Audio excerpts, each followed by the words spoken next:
El primer par craneal es el olfatorio. Tiene como origen real las células olfatorias de la mucosa nasal. En cuanto a su origen aparente es del bulbo olfatorio y como función vendría a ser la percepción de los olores. Para evaluar el nervio olfatorio se pide al paciente que se tape una de sus narinas. Luego se le acerca un frasco con una sustancia aromática. El paciente debe identificar el olor. Después se repite el procedimiento con la otra narina. El segundo par craneal es el óptico. Tiene como origen real las células ganglionarias de la retina y como origen aparente lo que es el chiasma óptico. Dentro de su función vendría a ser lo que es la visión. Se evalúa primero la agudeza visual utilizando una cartilla de Snellen.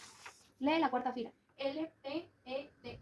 Luego se exploran los campos visuales por confrontación. El paciente y el examinador cubren un ojo y comparan su campo de visión. También se puede examinar el fondo de ojo con un oftalmoscopio para valorar la retina y el nervio óptico.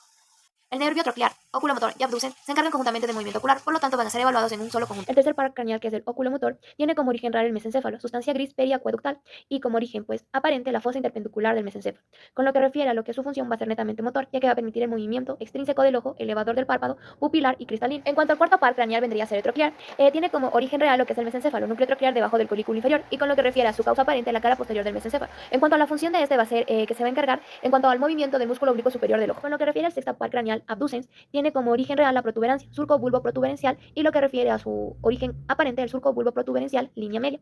En cuanto a la función, va a ser netamente motora, ya que va a permitir el movimiento del músculo recto lateral del ojo. Se inicia examinando los ojos del paciente para detectar desviaciones. Se sigue con la prueba de motilidad ocular, en donde se pide al paciente que siga con la vista en movimiento de tu dedo sin mover la cabeza. Se mueve el dedo formando una H en el aire. El nervio oculomotor controla los movimientos hacia arriba, abajo y medial, además de la elevación del párpado y la construcción pupilar. El troclear, por su parte, mueve el ojo hacia abajo y hacia adentro, mientras que el abducens permite el movimiento del ojo hacia afuera. Se sigue con la evaluación de las pupilas en cuanto al reflejo directo y el consensual. El quinto par craneal vendría a ser el trigémino, que tiene como origen real lo que es el ganglio trigeminal y la protuberancia, y como origen aparente lo que es la cara lateral de la protuberancia. En cuanto a lo que su función va a ser mixta, la sensibilidad facial y la masticación. Se evalúa la sensibilidad en las tres ramas del nervio, oftálmica, maxilar y mandibular, tocando la frente, mejilla y mandíbula con algodón o un alfiler. También se explora el reflejo corneal tocando la córnea suavemente con un algodón. Debe provocar un parpadeo. Para la función motora se palpan los músculos maceteros y temporales mientras el paciente aprieta los dientes. El séptimo par craneal, que es el facial, tiene como origen real lo que es la protuberancia, núcleo motor facial, salivatorio y del gusto.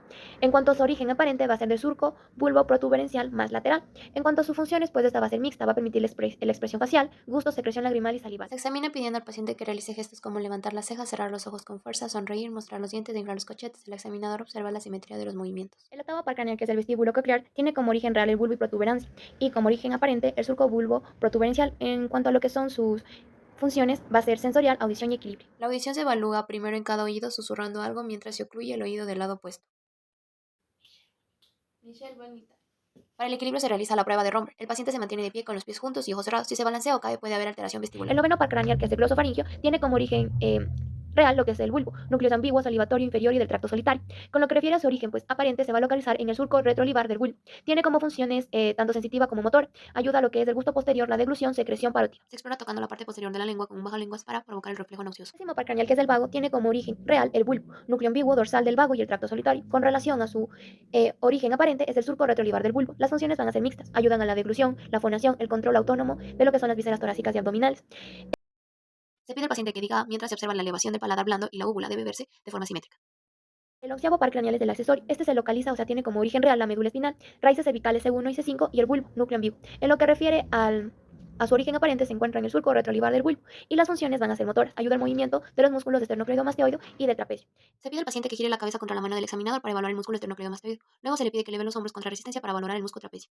El doceavo par craneal, que es el hipogloso, tiene como origen real el núcleo del hipogloso y como origen aparente lo que es el surco preolivar del bulbo. En cuanto a las funciones, van a ser motoras, ayuda al movimiento de los músculos de la lengua. Se solicita al paciente que saque la lengua. Si la lengua se desvía hacia un lado, puede indicar lesión del nervio de ese lado.